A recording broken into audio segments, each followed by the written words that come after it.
Shalom. Tuhan, senang kita bisa berjumpa kembali. Hari ini saya mau mengajak kita untuk lebih serius kepada tingkatan yang Tuhan kehendaki.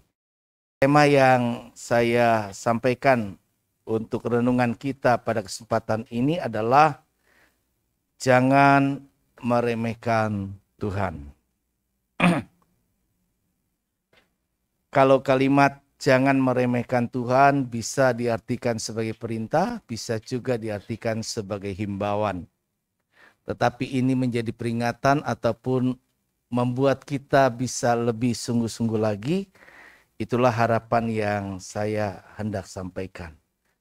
Di dalam Amsal pasalnya yang ke-13 ayatnya yang ke-13, di sana dituliskan siapa meremehkan firman, ia akan menanggung akibatnya. Tetapi siapa taat kepada perintah akan menerima balasannya. Firman Tuhan katakan siapa meremehkan firman. Jadi kalau hari ini kita mendengarkan firman Tuhan, mari kita dengarkan secara sungguh-sungguh. Karena siapa yang meremehkan firman, ia akan menanggung akibatnya. Firman Allah di dalam Yohanes pasal 1 ayat 1 berkata pada mulanya adalah firman. Firman itu bersama-sama dengan Allah dan firman itu adalah Allah. Jadi firman sama dengan Allah. Kalau dikatakan siapa meremehkan firman berarti siapa meremehkan Tuhan. Karena firman itu adalah Allah. Inilah yang dimaksud supaya kita perhatikan secara serius. Banyak orang tidak memberikan perhatian yang serius dan menjalani kehidupan seperti mengalir biasa saja. Tetapi kita perlu perhatikan agar kehidupan kita bisa sampai kepada tujuan Tuhan di dalam kehidupan kita. Selanjutnya mari kita tengok, kita baca di dalam nggak bekerja. Baterainya mungkin ya.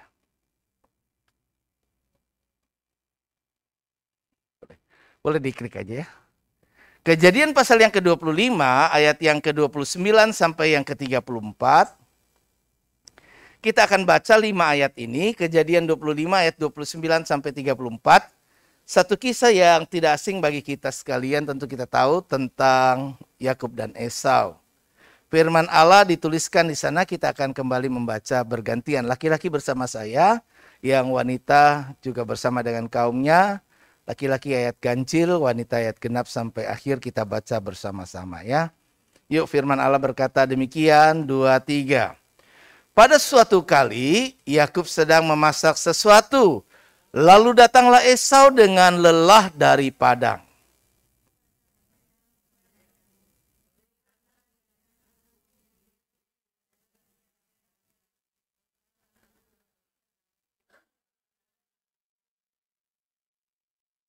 Tetapi kata Yakub, jualah dahulu kepadaku hak kesulunganmu.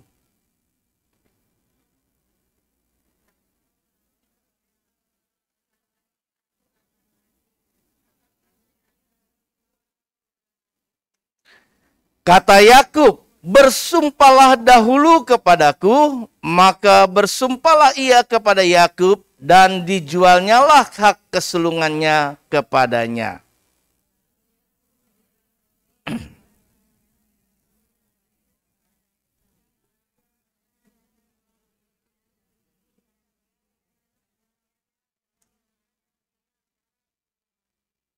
Iya, Bapak Ibu kalau perhatikan satu ketika diceritakan bahwa Yakub sedang masak sesuatu. Yang dimasak oleh Yakub nampaknya adalah kacang merah. Dan ketika itu adalah kondisi di mana Esau sedang habis berburu dan kondisinya sangat lelah, lapar. Dan memang kemarin Jumat saya sampaikan kepada kaum ibu, biasanya seperti Yesus, hal-hal yang dicobai manusia ada menyangkut 3 aspek. Seperti halnya Yesus dicobai 3 aspek ini, hal yang pertama dicobai adalah di mana Yesus dibawa berpuasa, dibawa oleh Roh untuk dicobai oleh iblis. Dia berpuasa selama berapa hari? 40 hari ya. 40 hari 40 malam tidak makan tetapi tetap minum. Jadi ditulis Alkitab dia lapar bukan haus, atau dia lapar dan tidak haus. Jadi dia lapar, yang dibutuhkan pada waktu itu untuk orang yang sedang kondisi lapar adalah makanan. Ya, makanan pastilah ya. Jadi ada kebutuhan-kebutuhan manusia adalah kebutuhan saat itu yang dibutuhkan saat itu. Nah, di kondisi saat itu yang sedang dibutuhkan oleh Yakub adalah bahwa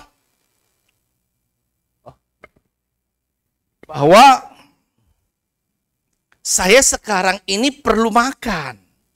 Dan nampaknya kacang merah itu dari kejauhan sudah berbau harum. Saya nggak tahu kacang merahnya seperti apa, tapi kalau setahu saya kacang merah yang di Timur Tengah itu, waktu saya pergi ke Holy Land itu, saya doyan sih kacang merahnya dan enak begitu ya. Jadi di antara banyak makanan yang nampaknya nggak biasa dimakan di sini, asal ada kacang merah saya pasti ambil. Dan itu sedikit membuat cita rasa lebih enak. Begitu. Jadi kalau ditawarkan kacang merah, wow, tentu itulah yang diharapkan dan dibutuhkan. Itu sebabnya oleh Esau pada waktu itu dikatakan, ya apa gunanya semua hal yang lain? Karena yang sedang saya butuhkan sekarang itu adalah kacang merahnya itu, makanan itu. Begitu. Sebab kalau saya nggak dapat makanan, saya mati atau percuma juga segala sesuatunya. Nah, kadang manusia itu diperhadapkan dengan sesuatu ujian cobaan. Kadang kita diperhadapkan dengan satu kondisi keadaan di mana saat itulah kita sedang membutuhkan sesuatu dan itulah juga yang kita rasa kita butuh. Akhirnya hal-hal yang lain kemudian mulai terabaikan.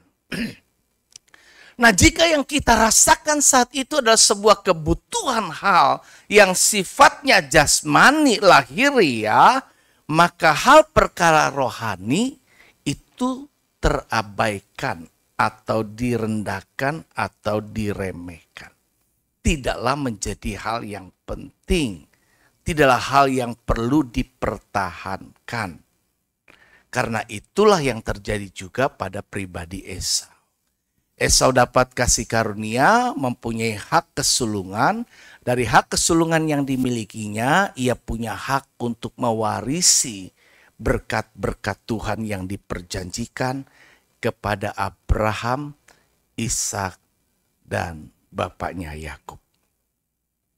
Tetapi sayangnya, pada waktu itu kondisi daripada Esau membuat Esau lupa dan mengabaikan hal yang sangat penting dalam kehidupannya.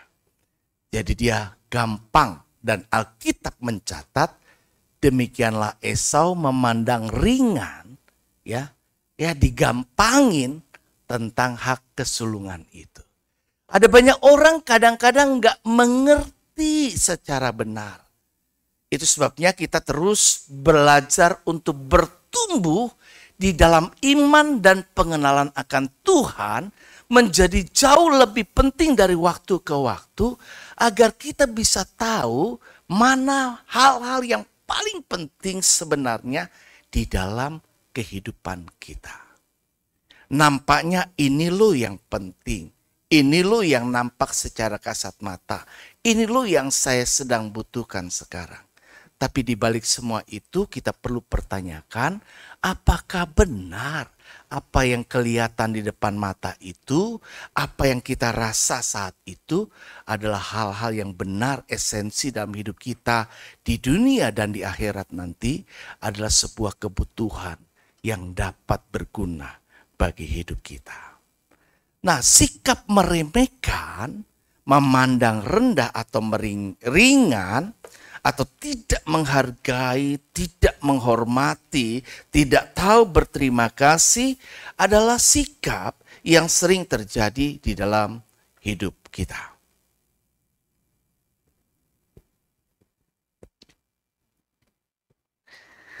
Seringkali kita tidak menyadarinya bahwa kita telah bersikap meremehkan seseorang atau sesuatu, bahkan Tuhan kita yang telah mengaruniakan hidup, keselamatan, berkat, dan kasih karunia. Hari ini kita diperhadapkan dengan sebuah sakramen perjamuan kudus yang mengingatkan betapa besar kasih Tuhan yang tak terbatas, yang tidak melihat hanya kepentingan dirinya, tetapi telah mengorbankan hidup dirinya bagi kita sekalian. Dan itu dia lakukan tanpa memandang siapa kita dan apa yang kita perbuat bagi Tuhan. Tetapi dengan kasihnya tanpa pamrih dan unconditional, tidak ada persyaratan apapun dia kerjakan bagi kita. Dan salah satu tujuan daripada perjamuan kudus yang akan kita terima, itu adalah memperingati kematian Tuhan. Memperingati akan kasih Tuhan yang begitu besar di dalam hidup kita. Artinya supaya kita dibuat sadar bahwa ada Tuhan loh yang selalu mengasihi. Dan orang yang mengasihi pasti akan memberi perhatian kepada yang dikasihinya. Orang yang mengasihi pasti akan peduli terhadap kehidupan daripada orang yang dikasihi. Dia selalu ingin tahu dan dia ingin selalu membantu. Itulah Tuhan saya dan saudara. Karena itu kalau hal-hal yang kita butuhkan di dalam hidup kita ini, Tuhan mau bilang tanpa bersuara dari langit bahwa seharusnya tidak menjadi hal yang mengkhawatirkan. Tetapi yang kita butuhkan adalah sumber berkat, sumber segala sesuatu yang memang sesungguhnya kita butuhkan di dalam hidup kita. Sesuatu yang didapat dengan mudah oleh karena diberikan secara cuma-cuma cenderung dipandang ringan, tidak cukup dihargai alias diremehkan. Jika kita terima sesuatu secara gratis, kadang sesuatu yang secara gratis itu kita letakkan dengan sembarang tempat. Tetapi sesuatu yang kita beli dengan harga mahal, dengan jerih payah, dengan apa yang kita inginkan, akan kita simpan, kita taruh, kita jaga, kita lindungi, agar tidak pernah hilang ataupun rusak. Nah, posisi kedudukan yang diperoleh tanpa perjuangan seringkali menjadi barang murah yang gampang dilepaskan, dipertukarkan dengan apa yang lebih diinginkan. Ini pada waktu itu dalam kisah Esau tidak sepenuhnya menyadari bahwa kedudukannya sebagai anak sulung itu adalah hak istimewa yang dia miliki dibandingkan adiknya yang keluar dalam waktu beberapa detik kemudian karena dia anak kembar dan tidak memiliki hak istimewa yang dimilikinya. Saya dan saudara punya hak istimewa di mata Tuhan. Sebagai orang yang percaya, kita dikatakan 1 Yohanes 1 ayat 12, diberinya kuasa supaya menjadi anak-anak Allah. Artinya kepada kita yang percaya sama Tuhan, diberi satu kemampuan untuk berperilaku seperti anak-anak Tuhan. Mirip dengan Tuhan. Karena anak dengan orang tuanya tentu tidak akan pernah jauh. Buah tidak akan pernah jauh dari pohonnya. Nah, hak yang diberikan Tuhan untuk menjadi anak-anaknya itu bagi mereka yang percaya dan menerimanya, terkadang seringkali bahkan tidak cukup dijaga baik-baik atau dipertahankan.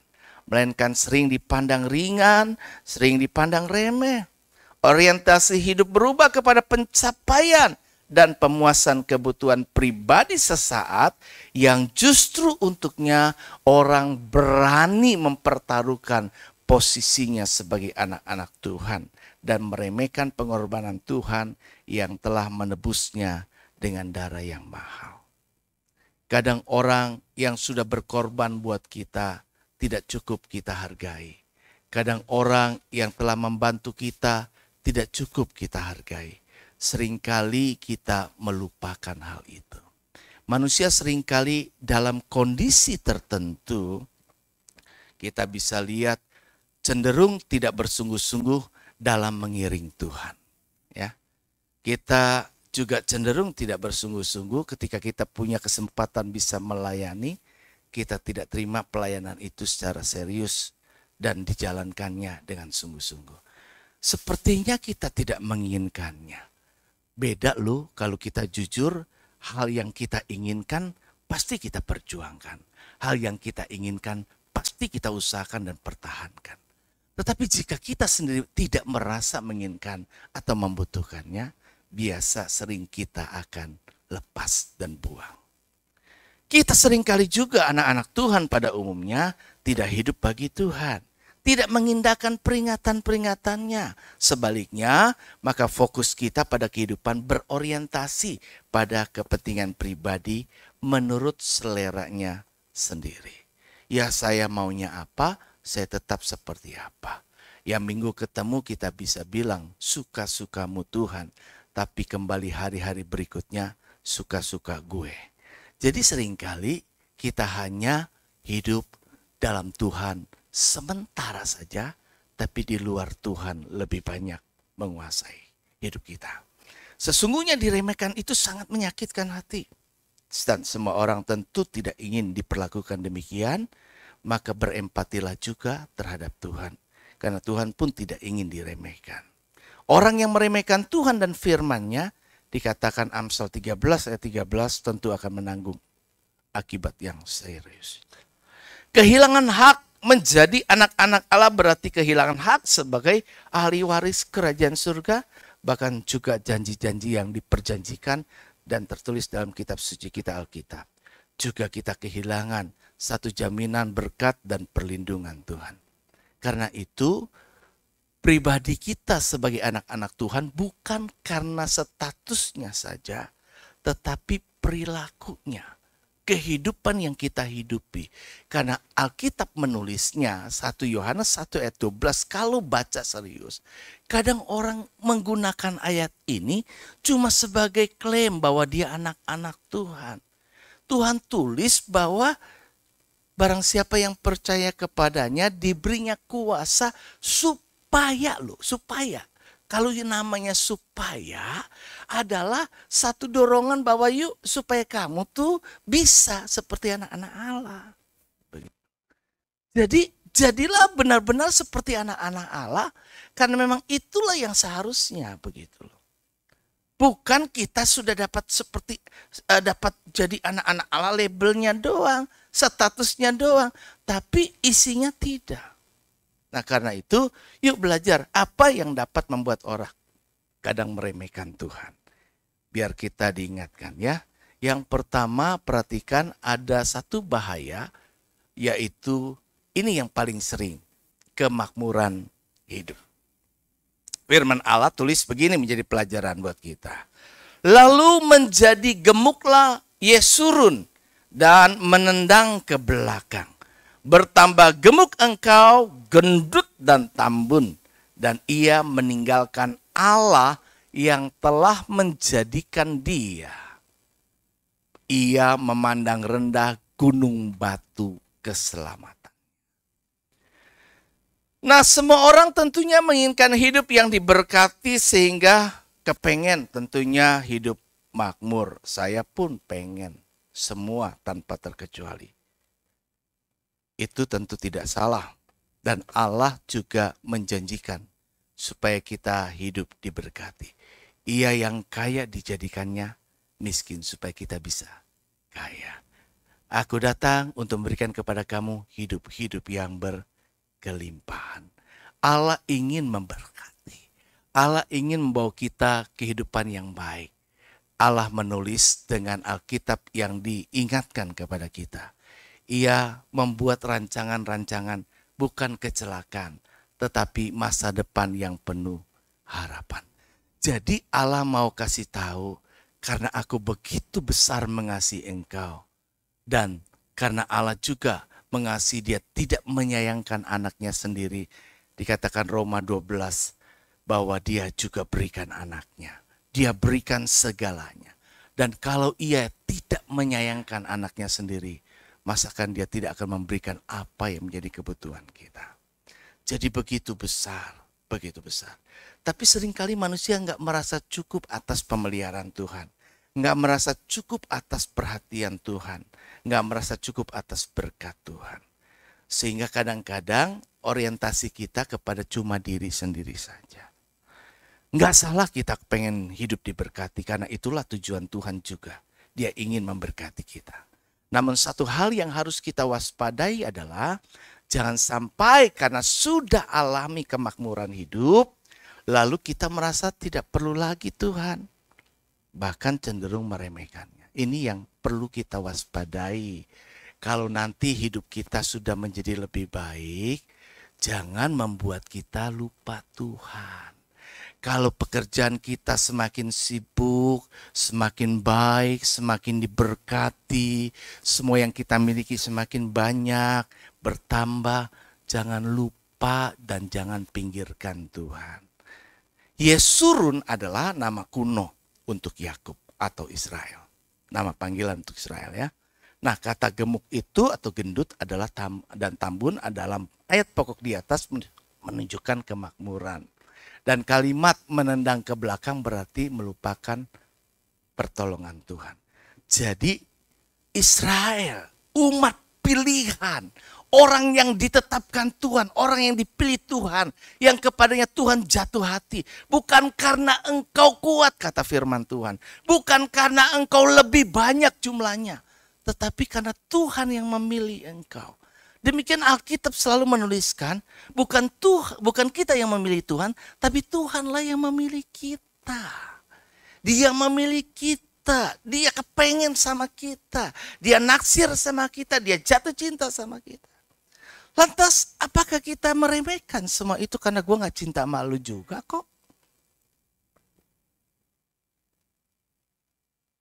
Mari kita belajar menjadi orang yang tahu berterima kasih, karena ada orang, ada pribadi, ada Tuhan yang pasti, yang begitu memperhatikan kita. Jadi diingatkan agar ketika kita butuh Tuhan, kita mohon diberkati, kita bekerja diberkati, jangan pernah lalai, jangan pernah lupa, jangan pandang remeh hal-hal yang sifatnya rohani. Hal-hal yang sifatnya hubungan kita dengan Tuhan. Hal-hal yang sifatnya bagaimana mempersembahkan hidup kita dan apa yang kita miliki bagi kemuliaan Tuhan. Jika hati kita tetap rindu Tuhan, kalau aku diberkati, aku ingin berkat-berkat yang kumiliki akan membuat aku cinta Tuhan. Jujur saya berdoa untuk anak-anak saya itu, tentunya hidup dalam Tuhan yang benar. Jujur saya berdoa juga untuk anak yang tentu membutuhkan jodoh, adalah teman hidup yang akan diberikan akan membuat dia maksimal. Tetapi tetap cinta Tuhan dan melayani dengan maksimal. Tentu saya ingin sesuatu yang baik. Saya bukan cari orang-orang yang buat kemudian wah saya kaya raya, saya hidup makmur, orang tua senang dan sebagainya. Tapi kerinduan saya adalah bahwa hidup yang dipimpin Tuhan, hidup yang membuat saya dan keluarga bisa selamat dan memuliakan Tuhan. Harusnya orang tua-tua demikian juga. Jadi yuk kita dorong anak-anak kita. Ajak ke sekolah minggu. Didik, ajar. Ini dari kecil sudah belajar dia. Anak kecil orok. Anak-anak umur masih boleh biasanya 40 hari ya, 40 tahun. 40 hari kan udah boleh keluar katanya begitu kan. Dulu saya masih naik motor loh. Naik motor. Kita bawa tuh. Naik motor pun dulu saya boleh belajar, boleh nggak bisa. Tapi saya bawa tuh anak-anaknya. Yang di belakang, ke bonceng, ke gereja. Gereja. Saya bisa ngusruk naik motor. Kenapa?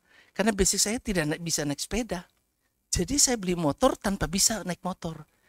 Jadi saya nekat naik motor. Wah ini naik sepeda goyahnya begini agak susah ini keseimbangan. Udahlah nekat naik motor saja. Begitu. Jadi saya beli motor dan saya jalan. Naik motor di jalan tanpa mampu keseimbangan yang cukup.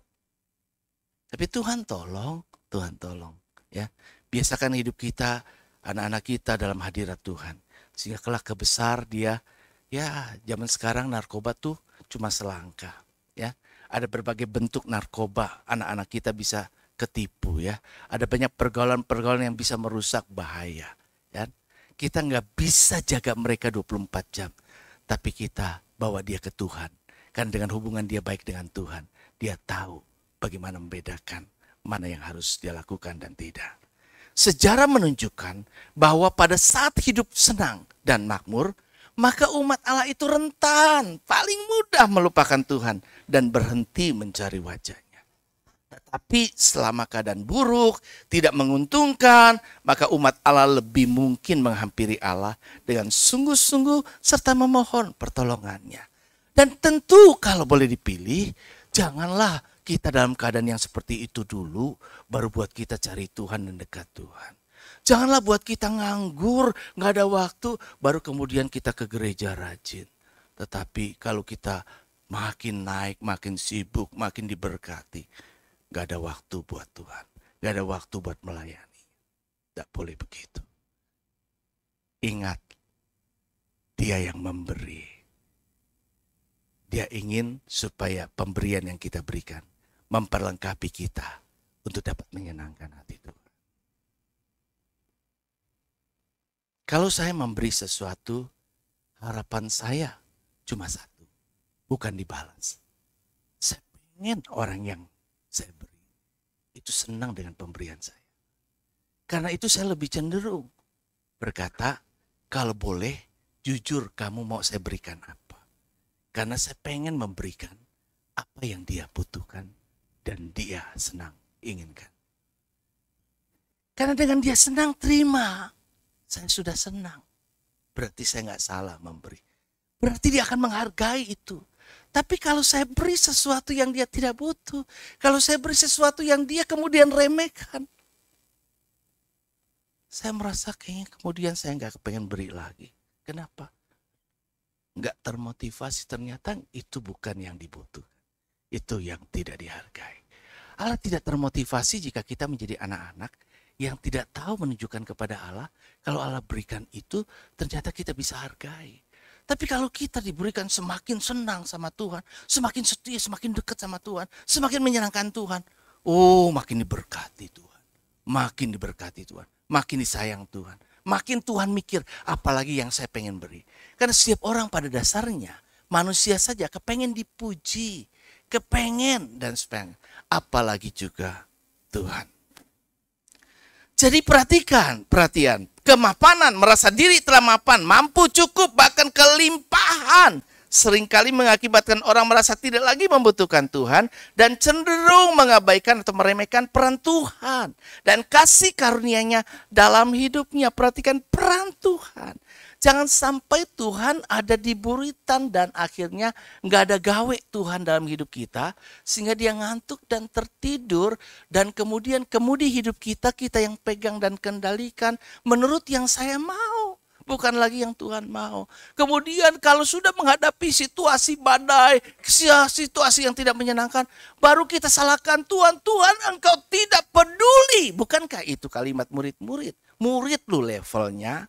Murid lu yang setiap kali ikut Tuhan, tapi kemudian masih bisa berbuat seperti itu. Bilang Tuhan gak peduli. Kadang banyak hal yang terjadi karena salahnya kita. Kita pinggirkan Tuhan, kita lupakan Tuhan. Ya. Mereka mengandalkan dirinya sendiri, kemampuan, posisi kedudukan, harta benda, tidak lagi butuh tuh untuk menghadirkan Tuhan dan tidak lagi mengandalkan Tuhan. Dan orang-orang yang meremehkan Tuhan tentu menimbulkan sakit hatinya dan mengakibatkan Tuhan menolak dan menyembunyikan wajahnya terhadap mereka. Baca Ulangan 32 ayat 19 sampai 20 itu, Tuhan menyembunyikan wajahnya. Kalau Tuhan menyembunyikan wajahnya, doamu jungkir balik tidak didengar Tuhan. Kenapa? Karena engkau hanya datang hanya ketika engkau butuh. Tetapi apakah kita cari Tuhan dalam setiap waktu? Ingat, kalau manusia saja dicari orang hanya ketika dia butuh, dia tidak suka. Tetapi setiap saat keep contact, selalu ada kontak, selalu ada hubungan, dijaga hubungan yang baik. Manusia hidup siklus, ada saat di atas, ada saat di bawah. Ada saat engkau dalam kejayaan, ada saat engkau membutuhkan banyak orang. Jadi jangan lalai, jaga selalu yang baik. Hubungan di antara kita baik, terlebih hubungan kita dengan Tuhan. Hal yang kedua, ancaman buat orang-orang yang bisa berpotensi meremehkan Tuhan adalah tinggi hati. Hidup yang semakin diberkati, harta kekayaan yang semakin melimpah, posisi kedudukan sosial yang semakin tinggi, pendidikan juga yang semakin tinggi, biasanya cenderung dapat membuat orang menjadi tinggi hati, dan karena dia tinggi hati, dia melupakan Tuhan. Sehingga mengecilkan peran Tuhan dalam hidupnya. Ketika Tuhan tidak lagi menjadi yang terpenting dalam hidupnya, tergeser, maka sikap meremehkan Tuhan mulai muncul. Hal-hal yang sifatnya rohani mulai tergeser. Dan kita tidak lagi antusias beribadah, kita tidak lagi antusias melayani, karena ada banyak kesibukan-kesibukan yang intinya adalah buat diri kita. Kemudian karena kita merasa sudah sukses, sudah apa, ya saya nggak butuh, karena apa yang saya butuh saya bisa beli. Apa yang saya butuh saya bisa penuhi. Kemudian Tuhan udah mulai terpinggir. Firman Tuhan tulis begini. Amsal 16 ayat 5, kecongkakan mendahului kehancuran. Tinggi hati mendahului kejatuhan. Jadi kita bisa jatuh loh. Hidup kita bisa hancur loh. Saat kita menjadi tinggi hati. Firman Allah mengingatkan manusia agar tidak menjadi tinggi hati. Amsal 18 ayat 12 berkata, tinggi hati mendahului kehancuran, tetapi kerendahan hati mendahului kehormatan. Orang yang rendah hati, Alkitab tulis dalam khotbah bahagia di Bukit Bahagia itu adalah siapa yang miskin di hadapannya Allah, ya, dialah yang akan warisi bumi. Wah, diberkati. Yang merasa miskin. Miskin apa? Artinya bukan miskin jasmani, miskin lahiriah. Tapi kita merasa butuh Tuhan selalu. Alkitab jelas banget, saya punya ayat-ayat hafalan dari sejak kecil. Dan itu yang muncul di dalam diri saya. Itu sebabnya saya beri perhatian kepada anak-anak sekolah minggu. Karena ini database yang penting. Saya punya perlengkapan firman yang saya ketahui sampai sekarang itu bukan bekal setelah saya dewasa. Tapi ketika saya masih anak-anak kecil, anak-anak remaja. Saya baca Alkitab setiap hari, saya perhatikan firman, saya hafalkan ayat-ayat hafalan. Dan semua ayat-ayat hafalan yang saya hafal sekarang, itu karena saya hafal dari sejak kecil. Jadi ayat-ayat itu gampang pemetaannya. Oh, ini ada di sini, oh ini ada di situ. Bahkan letak ayat itu di Alkitab karena saya bergaul. Maka saya tahu, oh ini sini. Saya tinggal buka di lembaran mana. Kalau orang yang tidak biasa bergaul dengan hal itu, cari ayat. Akhirnya kita cari daftar. Ya, kitab Kejadian sampai Wahyu. Ya. Kita bilang Mazmur, dicarinya kitab Perjanjian Baru. Nggak ketemu-temu lama dan sebagainya. Ya. Jangan seperti itu. Nah, perhatikan ulangan 8 ya. Mengerti kan ya yang saya sampaikan ya? Semoga bisa ngikutin ya. Tujuan saya kepengen supaya kita eling dan dekat dengan Tuhan ya. Ulangan 8 ayat 12 sampai 14 menuliskan begini. Dan supaya apabila engkau sudah makan dan kenyang, mendirikan rumah-rumah yang baik, serta mendiaminya, dan apabila lembu sapimu dan kambing dombamu bertambah banyak, dan emas serta perakmu bertambah banyak, dan segala yang ada padamu bertambah banyak, jangan engkau tinggi hati sehingga engkau melupakan Tuhan Allahmu yang membawa engkau keluar dari tanah Mesir, dari rumah perbudakan. Kehidupan kita rasanya sebelumnya terbudaki dengan banyak hal. Saya pernah sampaikan strategi iblis, yaitu Firaun menjadi lambang iblis, adalah perbanyak pekerjaan mereka agar mereka tidak punya waktu untuk memikirkan ibadah. Karena ini umat kepengen minta izin, boleh diizinkan keluar cari Tuhan untuk beribadah kepadanya. Tadinya dikasih semuanya zaman, jerami disediakan, sekarang biar mereka cari jerami sendiri, bahan baku sendiri. Tapi yang harus dia kerjakan tetap harus targetnya tetap tercapai. Manusia makin lama dibuat sibuk.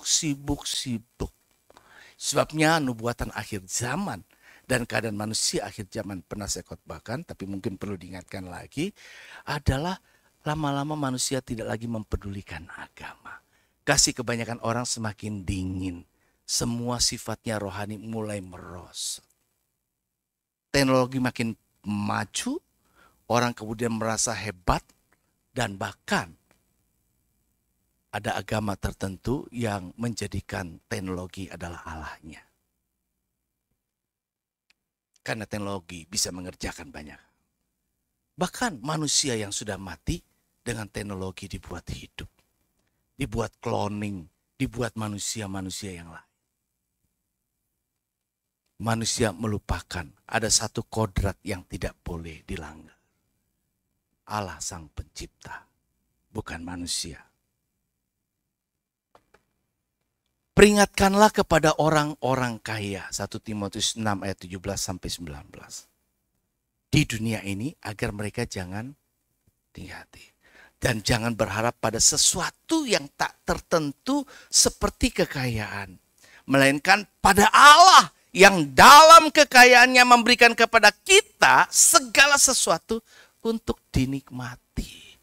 Karunia menikmati itu sebagai sesuatu kekayaan yang lebih daripada saya punya apapun juga tetapi nggak bisa menikmatinya. Ibu Nonon menikmati, dia nggak punya mobil, tapi kalau dia ajak mobil yang mewah tetap dia punya mobil itu kan. Enak disupirin, yang supir ngantuk, dia mah bisa tidur enak, nikmat. Bisa ngobrol kan, karunia menikmati. Ya dong? Enak.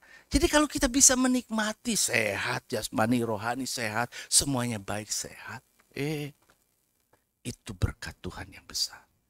Peringatkanlah agar mereka itu berbuat baik. Jangan lupa, jangan kikir. Menjadi kaya dalam kebajikan. Suka memberi dan membagi. Dan dengan demikian mengumpulkan suatu harta sebagai dasar yang baik bagi dirinya. Di waktu yang akan datang untuk mencapai hidup yang sebenarnya. Karena hidup yang sebenarnya itu bukan sekarang ini. Hidup yang sebenarnya itu di kekekalan nanti yang tidak ada batasan waktu, yang tidak bisa diubah lagi.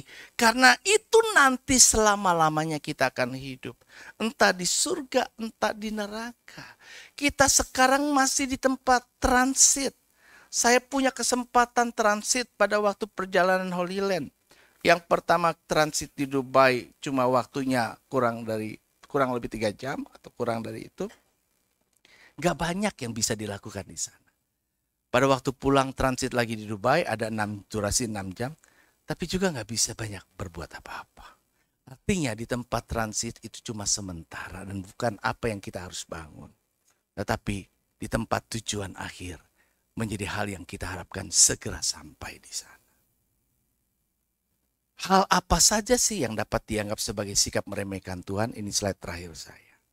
Nah, mari perhatikan. Ini hal-hal yang perlu kita perhatikan. Coba perhatikan. Kalau orang kemudian mulai tidak beribadah. Padahal Tuhan sampaikan firman tadi. Janganlah hendaknya engkau menjauhkan diri dari pertemuan-pertemuan ibadah kita. Orang menganggap remeh.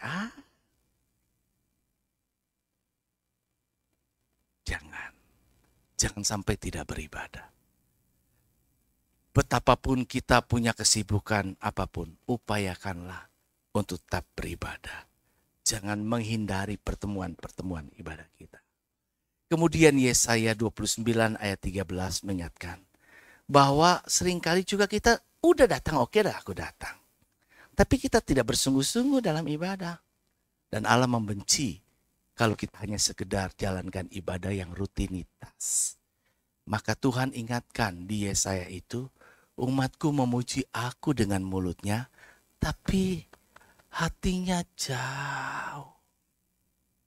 Hatinya tidak cinta, hatinya tidak fokus kepada aku. Cuma lip service, ngomong, habis itu pulang kita lupa. Haleluya di sini, haleluya di luar gitu loh. Jadi nggak dapet apa-apa, nggak terisi apa-apa, nggak terbangun apa-apa, dan nggak merubah apa-apa. Saya mengingatkan bahwa GBI Gunung Sari ini masih di sini begini. Kita harusnya kalau serius semuanya, apa yang kita dengar merubah hidup kita, kita bergerak maju mencapai tujuan. Capai tujuan. Kalau kuda harus dipecut, kalau keledai harus dipecut. Tapi jangan harap manusia untuk dipecut dulu baru bergerak. Sakit pecutan Tuhan. Tapi sekali lagi Tuhan berkata, barang siapa ku kasihi, ia ku tegur dan ku hajar. Yang berbahaya adalah, saya nggak mengkhawatirkan kalau ada orang-orang yang dipecut Tuhan. Tapi yang saya khawatirkan adalah orang-orang yang merasa saya nggak apa-apa nih, saya nggak apa-apa nih. Itu udah dicuekin, itu udah dibiarkan. Hidup kita suam-suam kuku yang akan adalah dimuntahkan. Itulah kondisi jemaat akhir Laodikia. Dan barang yang dimuntahkan, untuk disentuh saja kita jijik, apalagi untuk diangkat dan diambil lagi. Jangan sampai merasa tidak ada gunanya ibadah. Oh, ini membuat kita kemudian berpikir ada hal yang lebih penting dan kita pilih itu. Bahaya. Tidak melayani dengan benar, melayani semaunya juga diingatkan. Para pelayan, serius. Kesempatan kasih karunia. Ketika Tuhan beri kepercayaan, hargai kepercayaan itu. Enggak semua orang bisa punya kesempatan untuk dapat melayani. Di GB Gunung Sari khususnya di sini, banyak kesempatan diberikan dengan sangat mudah. Tapi jangan jadikan gampang. Ketika engkau diberi kesempatan jadi asir, seriuslah jadi asir. Ketika engkau diberi kesempatan jadi WL, seriuslah jadi WL. Seriuslah apapun juga. Pegang kepercayaan Tuhan. Hargai itu. Karena dia mati tidak ingin berkata, aku mati sia-sia. Karena aku mati tidak membuat engkau bisa selamat. Tapi Tuhan ingin dia mati buat kita selamat. Tahu nggak waktu dia tersalib? Dia tahan emosi, dia tahan martabatnya. Ketika orang menantang dia, turun jika engkau anak Allah. Banyak orang meludahi, banyak orang menghina. Hidup disakiti itu tidak menyenangkan. Tapi bertahan demi kita. Harusnya kita menghargai. Dan terakhir, tidak mempercayakan Tuhan. Kuasa firman-Nya kita remehkan. Itu juga menyakitkan Tuhan. Jadi orang yang yakin percaya. God, I believe in you. I trust in you. Saya percaya. Kalau saya percaya, percayakan, serahkan. Berani gak kita menyerahkan? Berani gak kita pindah alihkan? Tuhan nih udah urusan Tuhan. Sakit, ya sakit Tuhan. Dan kemudian saya mulai berdoa, Tuhan, kalau ini semua harus saya jalani. Saya gak ngotot lagi.